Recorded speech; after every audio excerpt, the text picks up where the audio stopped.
On behalf of the Lake Forest High School Alumni Association and the Lake Forest Preservation Foundation, welcome you to Lake Forest High School's 90th anniversary program this morning featuring 1971 alumnus Paul Bergmann. My name is Jennifer McGregor, Executive Director of the Foundation and a graduate of the Lake Forest High School class of 1986. As with many of us growing up in our glorious town and attending this iconic and stately high school, I have an appreciation for great-looking architecture. How the backdrop of our preserved visual character in Lake Forest makes us feel, I can surmise is another reason you're all back this homecoming weekend. As a student at the high school, I explored my curiosity and love of architecture and took my first architectural drafting classes and interior design classes here, igniting a fire in me which has propelled my over 30-year career in the architecture and design industry. So thank you, Lake Forest High School. I'm pleased to introduce my friend and colleague, Paul Bergmann. I would have loved walking the halls with you back in the day. And also getting our cars together, because I have a 1971 Carmagia that I drove in high school. It still has my parking sticker in the back window. Paul's presentation features architect Stanley D. Anderson's design of our well-loved historic high school. Paul is the archivist for the Anderson collection of the original high school drawings. An attorney by trade, Paul's love of architecture is illustrated by the fact that he placed a 1930 photo of the Lake Forest High School on the front cover of his recently published book. As a former student of LFHS, he may talk about girls, cars, and parties in his presentation, but his real love is for our high school. Please welcome Paul Bergmann.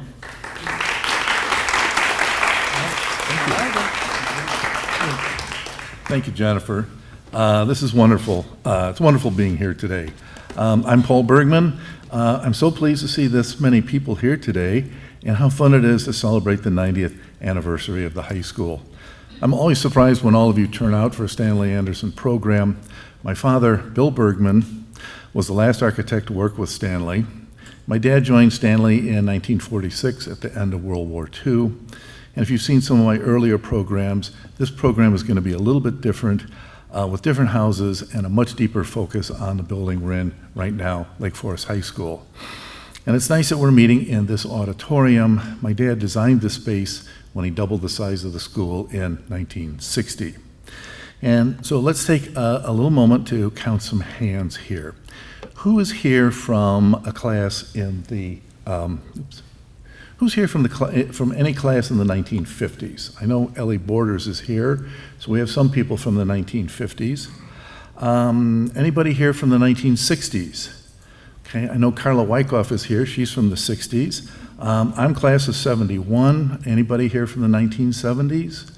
A couple of hands, good. 1980s, more hands, okay, and some call outs, okay. 1990s, just a couple, and 2000s, okay.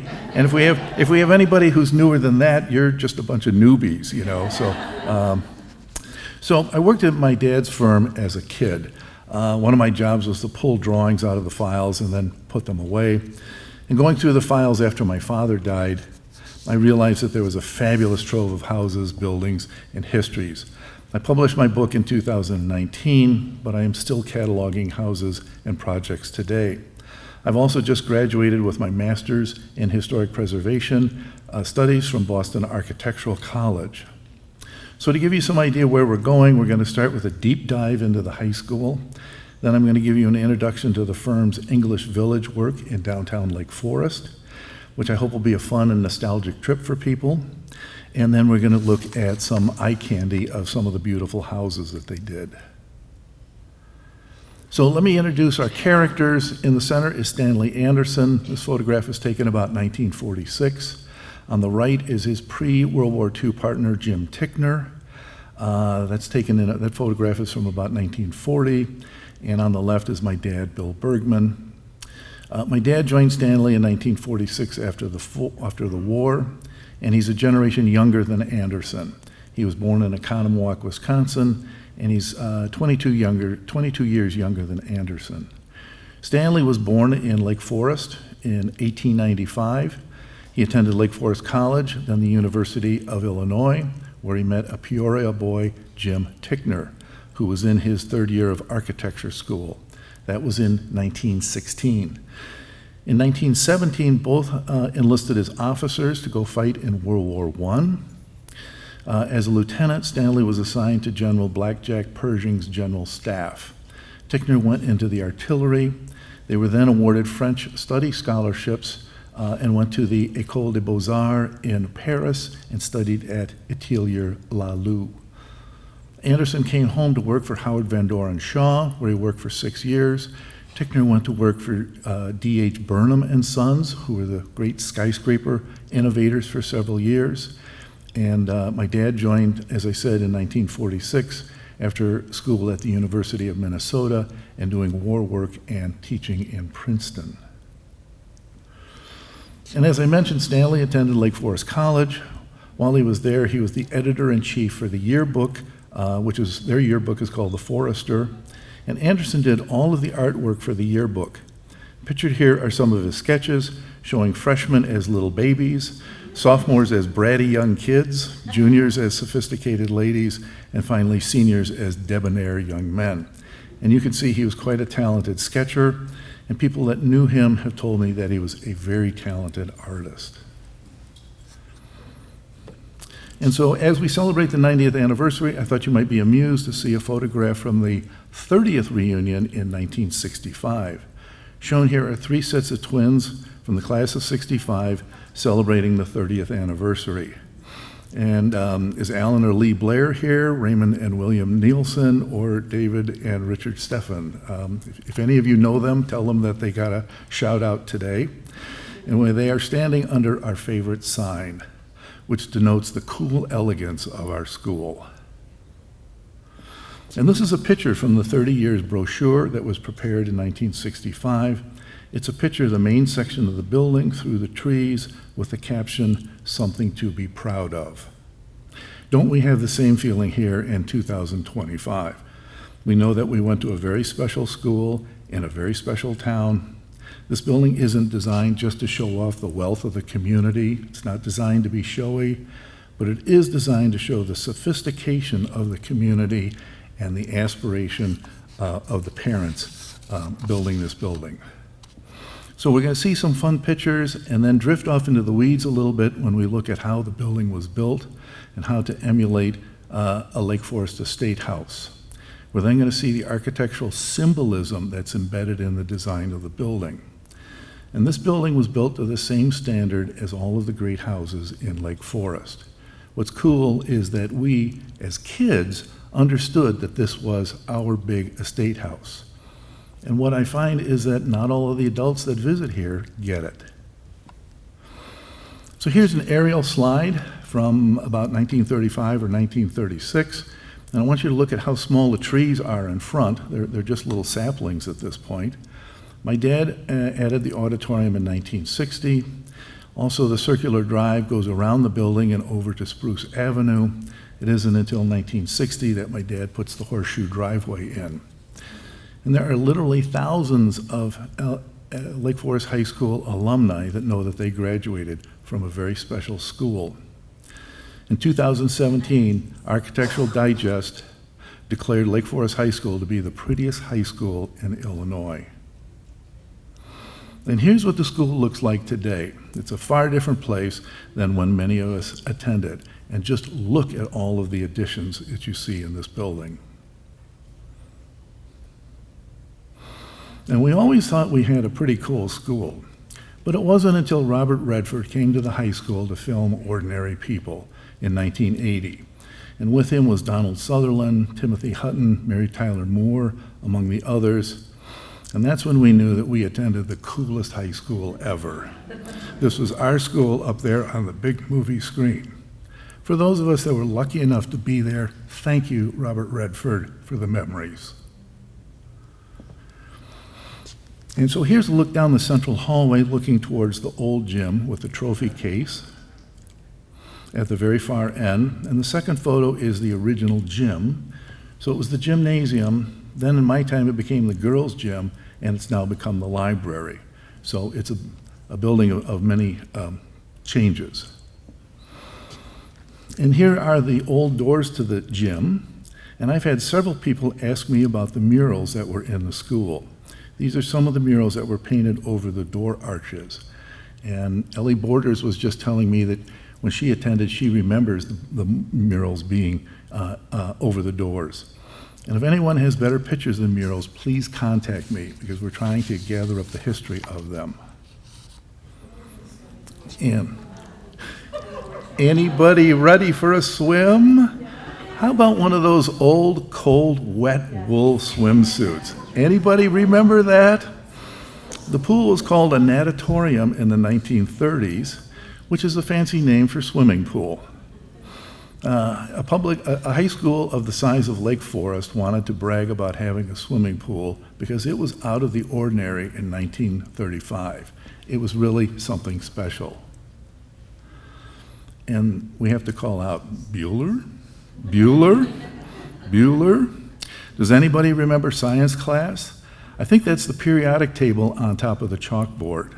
And note that most of the classrooms you see on this tour, if you're going to take the tour this morning, have whiteboards that you can draw on with magic markers. Here, the science rooms had triple-track black slate boards. And I remember using one of these triple tracks. They jammed and didn't work very well. And here's a view looking south down the main hallway. And this is what I thought high school was all about. That is chatting up the girls. Girls, cars, and parties. That's what high school is all about. I apologize for the poor quality of the picture, but I wanted you to see that there are more murals in the school. And I also wanted you to see the framed pictures of great art that hung throughout the building. And did anyone here play ping pong on the third floor? I understand kids played ping pong every day at lunchtime. This was before my time, and I need to thank the librarian, Katie Posh, for finding this original photo that I was able to scan. The clarity is so much nicer than some of the other scans we're going to see today.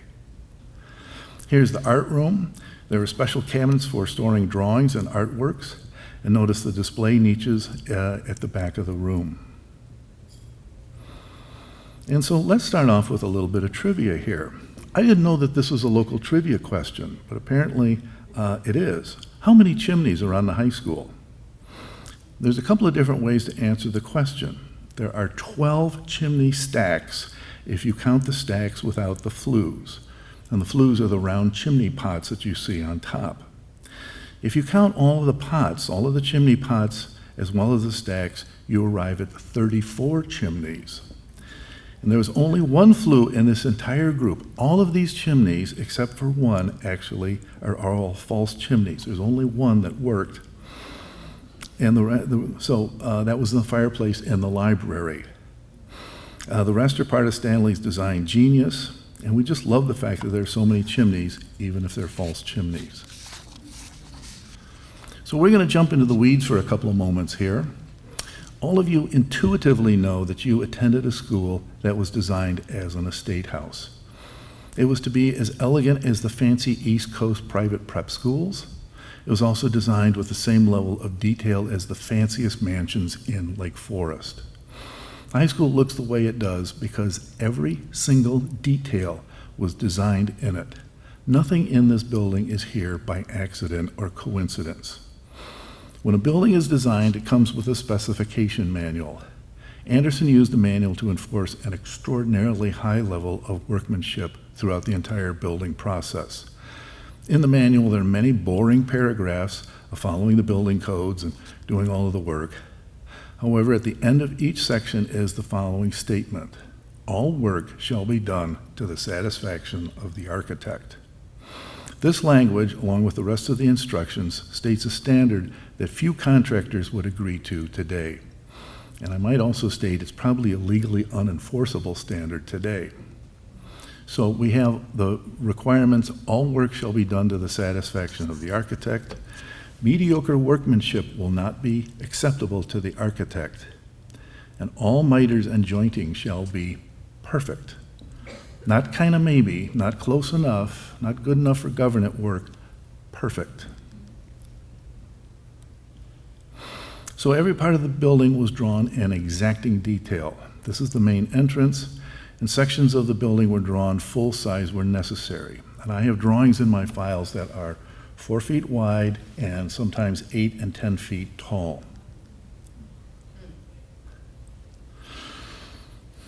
And when you go on the tour in a couple of minutes, I want you to stop and look at the stonework surrounding the front door. The specifications for the masonry work are extraordinarily detailed. They define the color, size, rock face, and in many instances, the placement in the wall of each stone. The mason is allowed almost no discretion in building the masonry wall. So the arch structure over the doors and windows is called a lintel. For the high school, Anderson defined exactly how each stone lintel was to be built. Here you see the lintels as drawn and the lintels as executed. He specified the width of each stone in the arches, as well as the height and intersection with the horizontal work. The details for the brickwork are also as exacting as the details for the stonework. A ground brick means that the edge of the side of each brick is cut from a rectangular shape to a trapezoidal shape. And these are all of the brick lintels defined in one drawing. This drawing was made so the contractor could understand all of them at once. Each of the bricks shown on this drawing is ground or shaped to conform to the fan or arch. Each brick is cut by hand.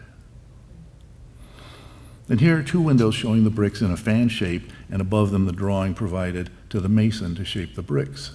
The mason would grind or shape the bricks at their shop and stand them on the drawings to make sure they complied with the directions. On the flat lintel on the right, notice the brick intersections with the horizontal bricks. The mason was not allowed to use any brick chips to fill in the wall.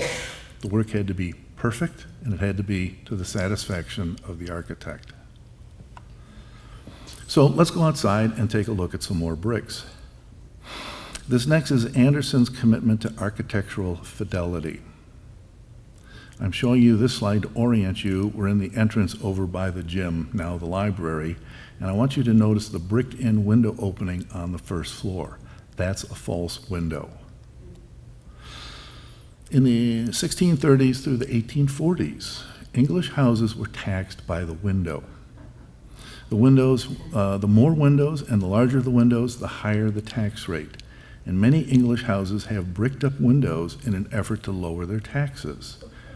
Anderson added the false window openings to make the building look more English. There isn't a single detail in this building that wasn't considered, designed, and executed. And this is the library on the second floor. In my time here at the school, this was the teacher's lounge rather than the library.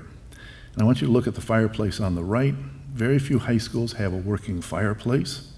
This one worked until 1957, when it was then bricked up. And then I want you to look to the double doors on the left. Above the double doors is a broken pediment with an urn in the center. And I want you to concentrate on the urn. Oops, too far. This is a hand-carved urn that was placed in the woodwork of the school. The drawing provides the exact details of how it's to be executed. And I have this drawing hanging in my living room. It's such a beautiful drawing. The woodworking section under the heading Quality of Workmanship is the statement, all cabinet work shall be of the highest grade of fine cabinet work known in the cabinet maker's trade. Further in the woodworking section is the standalone statement, mediocre work will not be acceptable to the architect. And while putting this program together, I was looking through some old histories of the school. In the 1972 booklet called The First 30 Years, I came across the story of the team's name of Forest Scouts. The first team name in 1935 was the Gold Coasters. And the name was despised by everyone. Like Foresters are just a little more sophisticated than that. So in 1938, the name was changed to Forest Scouts. And the story that comes with it is the name evokes the senior star in the rotunda as the compass that points the way out of the forest for all the scouts who enter the school.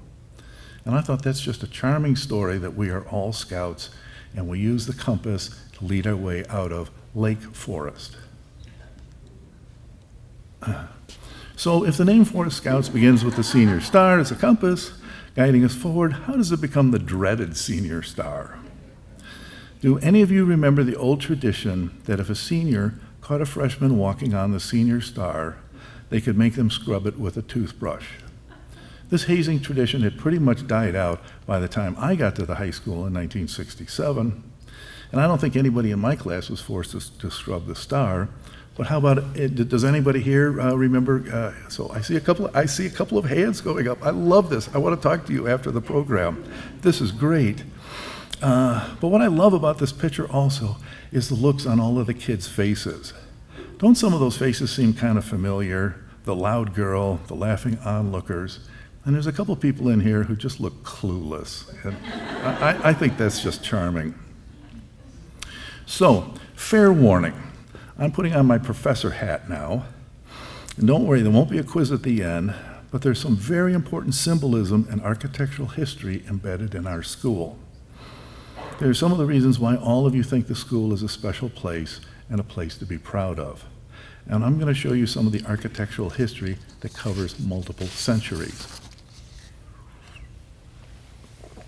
So I want you to take a look at the drawing, the conceptual sketch at the top of the high school. And I want to take a moment to explain the physical layout of the original school. I'm showing you a drawing of the school so we don't have to look at all of the ivy and the trees. This is how the building was conceptualized in 1935 and how it was completed by my dad in 1960. Stanley designed a building that has great architectural symbolism. The building is Georgian in its design. That means that the building brings forward Georgian designs from the 1710s to the 1790s. We know that King George III, he was the guy that we kicked out of here in 1776. We know that Georgian architecture means many chimneys, it means stone and red brick facades, huge windows, but there's much more in just calling it a Georgian building. And so many of the kids love the great symmetry of the building. There's a center section with a monumental front door. Over the front door is a triangular shape called a pediment. On either side of the center section are two wings with Dutch gambrel roofs that face forward. Those are the two wings that have the oval brick openings. Then on either side of the ovals are two more pedimented wings, the gym library on the left and the auditorium on the right. The three pedimented doorways on the front of the building are called temple fronts. This is an ancient Roman term. Now looking at the lower picture, this is a form of a center mass with connected side wings that was defined by Andrea Palladio, the famous Italian Renaissance architect. In the 1500s, he built many estates and villas in northern Italy. All of those estates, there was about 50 or 60 of them, are listed as World Heritage Sites. The building below is Villa Barbero, and it was completed around 1560. And here you can see the center mass with a triangular pediment and two wings. Each wing has a triangular pediment form, and can you see the similarity in the forms from the high school and Villa Barbero with a pedimented center mass and side pediments? This leads us to the Pantheon and the Parthenon. And the upper photograph is the Pantheon in Rome. It was built in 126 AD. The lower photograph is the Parthenon in Athens, and it was built in the 5th century BC. Andrea Palladio was inspired by the ancient Roman and Greek builders. And if you go to Athens, to the Acropolis, you can see the same triangular pediment on the Parthenon. The Parthenon is a temple to celebrate the goddess Athena, and it was built in the 5th century BC, before the Common Era. Then if you go to Rome, you get to see the Pantheon, designed in 126 AD. Both of these buildings have monumental doors with pediments above, that is, temple fronts. So we go from the Parthenon in the 5th century BC to the Pantheon in Rome in 126 AD, to Palladio in Italy in the 1560s, to the Georgian architects in the 1750s, to our high school in 1935 and 1960. There's a direct line of architectural heritage in the temple fronts which are embodied in our school. When my dad completed the auditorium wing, that's what we're in now, which is the bottom photo, he completed the 1935 vision for the building with 3 Roman temple fronts. Each of the temple fronts represents a different aspect of ancient culture. Scholarship and the search for knowledge, seen in the center pediment, athleticism, seen in the entrance to the gym, now library, in the top photo, and the great Roman love of theater, rhetoric, and drama, seen in the temple front here where we are sitting. And this is all of the symbolism that we can find that's embedded in the school. And one note that when my dad designed the auditorium pediment, he patterned it on the Pantheon in Rome, and the Pantheon is famously blank without inscriptions or statues in it. And so our pediment has developed a clock over time, but it was originally designed to be blank. And then we get to more symbolism. In the carved stone ribbon is the school's motto, Abuent studia in mores, learning becomes a way of life. And when you're admiring the building today, I want you to admire the beautiful stone ribbon and medallion in the center pediment. No other school that we've ever seen has this kind of design. And I wanted you to see the beautiful sculpted swags that surround the oval cabochon that's in the center. These reflect Stanley's training in Beaux-Arts training in Paris. And inscribed on the cabochon is the lamp of knowledge on the top. You can see the oil lamp.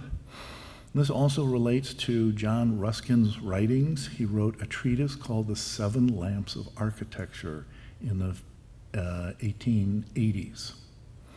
Then in the center is the Book of Wisdom, which relates to Solomon's Book of Wisdom from the Old Testament. And then you can see there's a little squiggle at the bottom. Can anybody decipher what that little squiggle is? It's Anderson and Tickner's initials, A and T, and they have shown their pride in building the building by signing it in the most prominent place possible. So as we say goodbye to the high school, you have a better understanding of the building. You're correct if you think this is a very special place. And I hope you also have a sense of the cultural symbolism and the level of detail that goes into an Anderson building. And as was said at the 30th reunion, Lake Forest High School, something to be proud of. So let's go uptown. We're going to shift gears a little bit, and I want to take you uptown and show you the many, many buildings that Stanley and my dad built that are parts of our lives.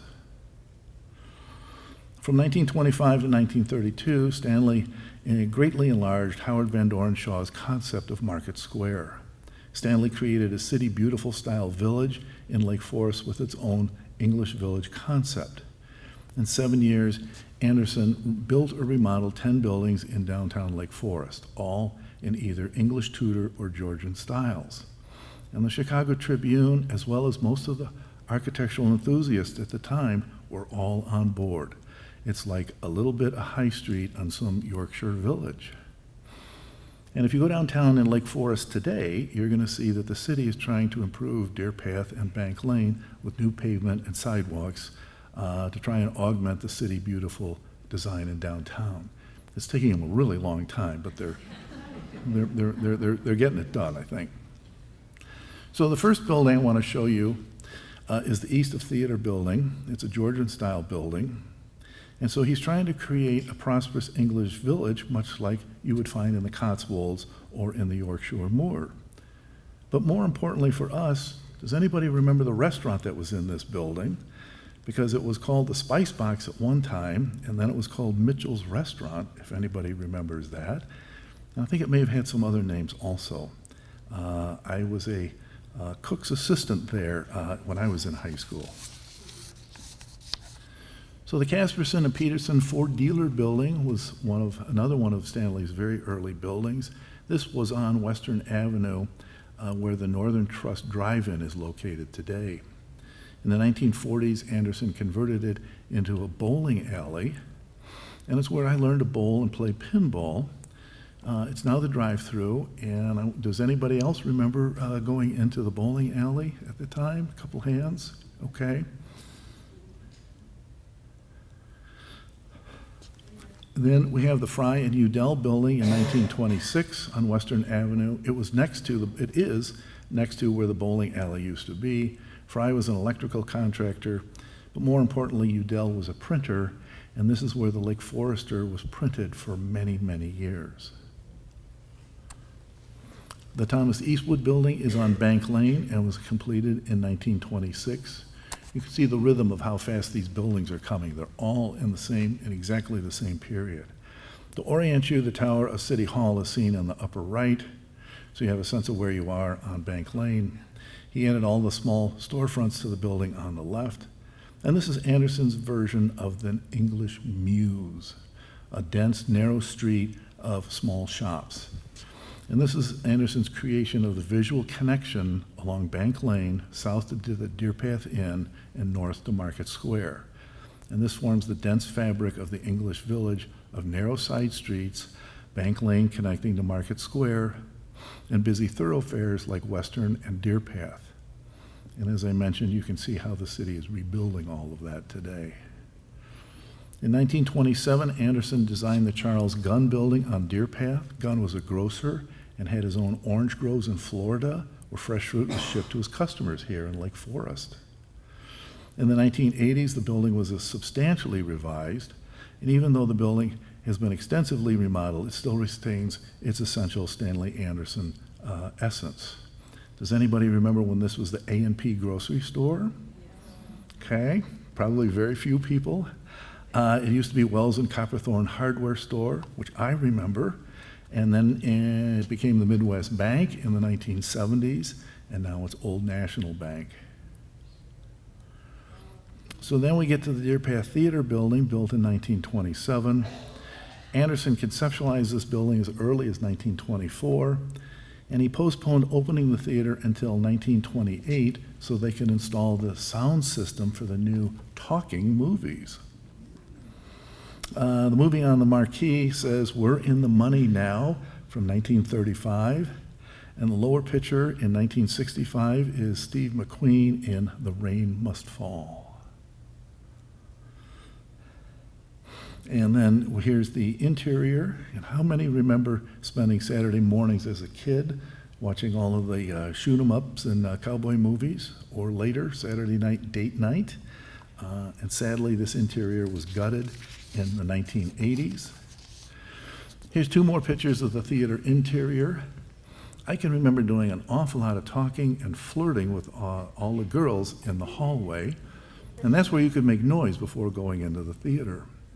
And the lower picture is a bit of riddle for everybody. I want to ask what's missing. And Stanley put the popcorn stand in 1957. So the theater was there for quite a long time before it ended up with a popcorn stand. And we get to the police and fire station. I remember it being the police station, and remember touring the firehouse as a kid. And if you look over on the far right, does anybody want to confess to sitting in one of the jail cells? And anybody have too much Saturday night at some point? And the lower picture, this is when the building was used as the recreation center offices. This occurred after my high school years, and so I only remember the rec building as being the building that's next door on the far left of this picture. Anderson then designed the First National Bank building in 1930. This is the first of his monumental country Georgian buildings, like our high school and the old hospital. The gun building, the theater, and the bank form the nexus of buildings that are the central core of Anderson's English village. This is a concept of all of these buildings coming together. It's the visual connector between the Deer Path Inn and Market Square, and it's the intersection where the English village of busy boulevards meets side streets. This is the main banking room, and I try and go into the bank as often as I can when I'm in downtown Lake Forest. It's a beautiful room with rich paneling and a sculptured ceiling. Does anybody remember having your first savings account here at the bank? which I think started probably 4th or 5th grade. You'd bring your dime to school and make your deposit. And if you get a chance this weekend to go into the bank, go to the stairs, down to the vault and safety deposit boxes. This lovely wrought iron gate is still there. The women's room still exists, but it's now an office. You'll need some bank business to go in there now. And here's a couple of my dad's buildings.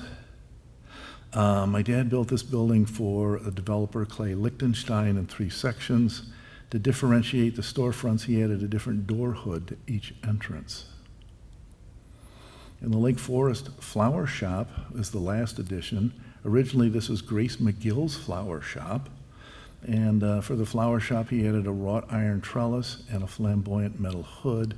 And does anybody remember buying flowers here for prom dates? And buying corsages for your girlfriend? We get to Robertson's, considered a very chic store when it opened in 1954. It supported a wide clientele of Lake Foresters, and I think we've all shopped here. And here's a night view of the exterior and interior, and I can remember renting prom tuxedos here also. My dad designed the 580 building in 1960. The 580 building was considered the largest new building in Lake Forest since Market Square was built in 1916. Many people in town thought it was too modern when it was built. And you can see just barely see the Deer Path Inn in the background. But we have to ask, who bought records at Grant & Grant Music Shop? Anybody buy skis and ski wear at the Outdoorsman? I know I spent a lot of money at both Grant & Grant and the Outdoorsman. So, and by the way, I am looking for pictures of the Outdoorsman. If anybody has pictures of that, would you please get in touch with me? So, what my dad tried to keep the Bank Lane connection that Stanley had envisioned in his 1920s English Village concept of connecting the Deer Path Inn to Market Square. He purposefully set the building back from the street and added this portico entry and the trees in front to continue this sense of a boulevard along the way. And is there anyone here who hasn't walked down these stairs? In 1964, my dad designed this new access and public comfort station, as it was called, for the Lake Forest Beach. But architecturally, there's a lot going on here. My dad utilized the Beaux-Arts concept of Les Marches for the stairs that progress down the bluff. With Les Marches, he was trying to emphasize the progression or movement from top to bottom of the bluff over the fact that the building was a public restroom. There are multiple stopping points that provide a different view of the lake at each level. He's trying to make the bluff and lake more important than the public bathrooms. You stop on the roof and look out over the lake, then you get down to the main floor of the building and look out over the lake.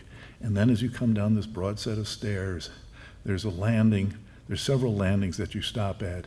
Each time you do that, your view of the lake changes. So now we're going to shift gears once again, and we're going to take a look at some eye candy. The firm built many just plain beautiful homes over its career. Their practice extended beyond Lake Forest. Here are 2 houses, one in Waukegan, one in Hammond, Indiana. And in the 1920s, they built a great many of these stone houses. And here's the John Griffith House. The John Griffith's real estate firm, still in business today, is Griffith, Grant, and Lackey.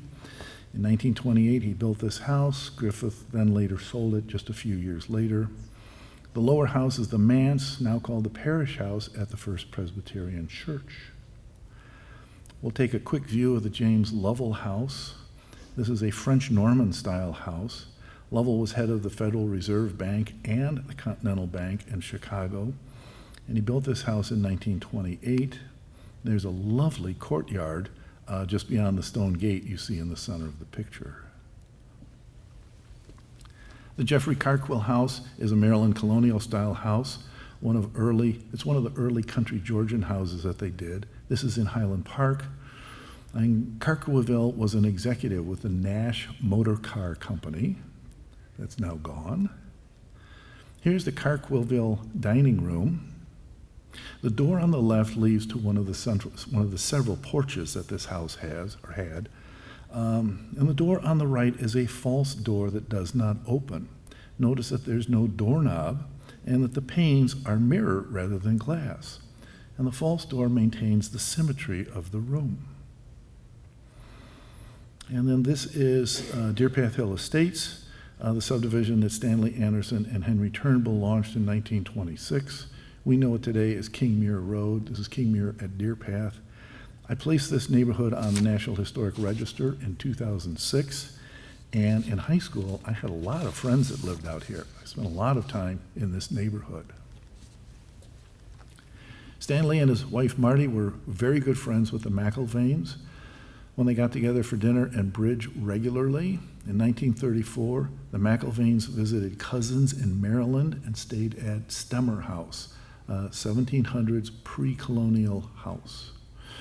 The McIlvaines sent Anderson to Maryland to create a facsimile, not a copy, but a house very similar for them. Anderson changed the interior and subtly changed the exterior, and the half gables that you see are part of the distinctive style of the Maryland house and the McIlvaine house in Westlake Forest. And here's the main hallway and staircase. The floor is made of hard-fired ceramic tiles. As Mrs. McIlvaine was quite a horsewoman, the property, Stanley built a six-stall stable on this property for her, and the floor is designed for Mrs. McIlvaine and her friends to enter while wearing riding boots. And here is the dining room, and I want you to admire this lovely and very formal paneled fireplace with side windows. This was considered very high style in 1935. And a picture of the coach house. It's a 4-car garage on the other side of this building and a gardener's apartment on the second floor. And the stable was located out beyond this building. Does this building look like the high school? It ought to remind you of the high school a little bit. Arthur Dixon was a prominent attorney in Chicago, and he was also head of the school board and commissioned Anderson to build the high school. Shortly after the high school was begun, he asked Anderson to design this house. And here's the rear of the house, and you can see the stone surround for the oculus window. Again, all of this work is very similar to Lake Forest High School. And here's the stair hall in the Dixon house with a lovely elliptical stairway. And Anderson designed many, many cozy libraries in his houses. They were paneled in butternut, a very, very fine kind of wood, and they tended to have huge fireplaces. It's the perfect place to be on a cold and snowy January day. And sadly, here's the fourth of Anderson's monumental Georgian structures, Lake Forest Hospital. It was replaced in 2019 with a new hospital. The hospital construction was begun just as World War II broke out, and they had to get special permission from the federal government to requisition the building supplies to finish construction in 1942. I was born here in 1953, and I suspect many of us spent a lot of time out here. I imagine there are many of us today who have very strong connections to the old hospital. And here's the annual Baby Day party. This is around 1958, 1959. You can see the brand new Stanley Anderson addition in the background, and the white shape you see on the edge of the building was a convalescent porch that proved to be very, very popular. My dad designed, this is one of my dad's houses. My dad designed this French provincial house for Mrs. Henry and her daughter in 1954. This small jewel of a house sits on almost 2 acres, and it's intentionally small to mimic the small urban 18th century houses found in the environs around Versailles. And let's go inside. And here's my dad's take on a spiral stair. And I want you to look at the detail of the wrought iron stair rail and wrought iron balusters. My dad studied French architectural details for several months before beginning design work on this house. And here's the living room, all the rich, I want you to see all the rich and beautiful bright colors, and I want you to see all of the moldings. The panel moldings and cornice moldings are cast-in-place plaster moldings. This is a very expensive and almost lost construction technique.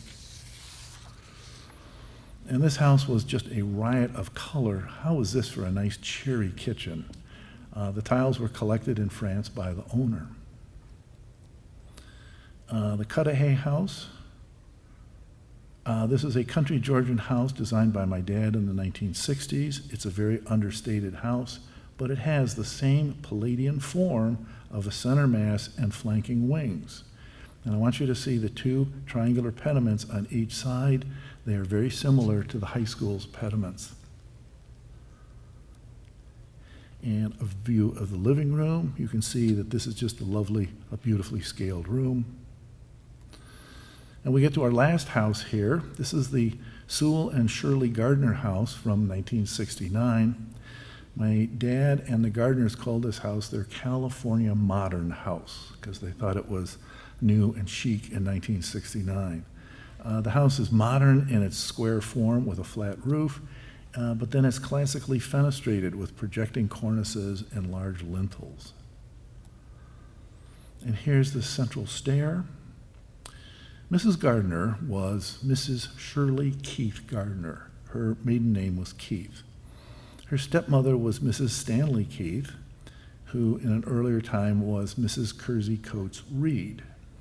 Mrs. Reed Keith had a house designed by David Adler on Lake Road. It's the big gray stone house on Lake Road. The house famously has Steuben glass balusters in its stair.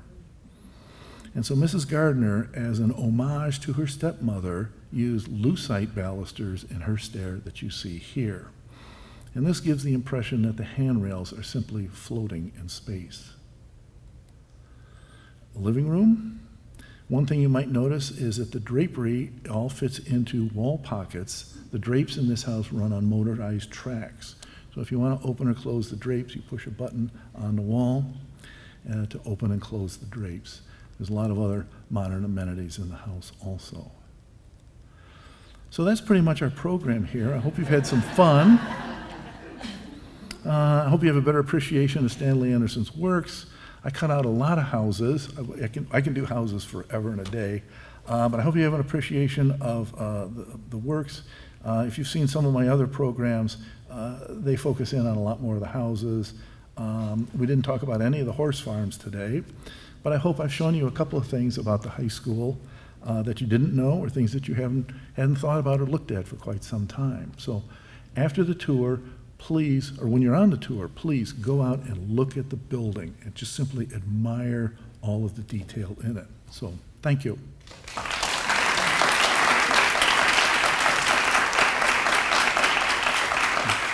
Good.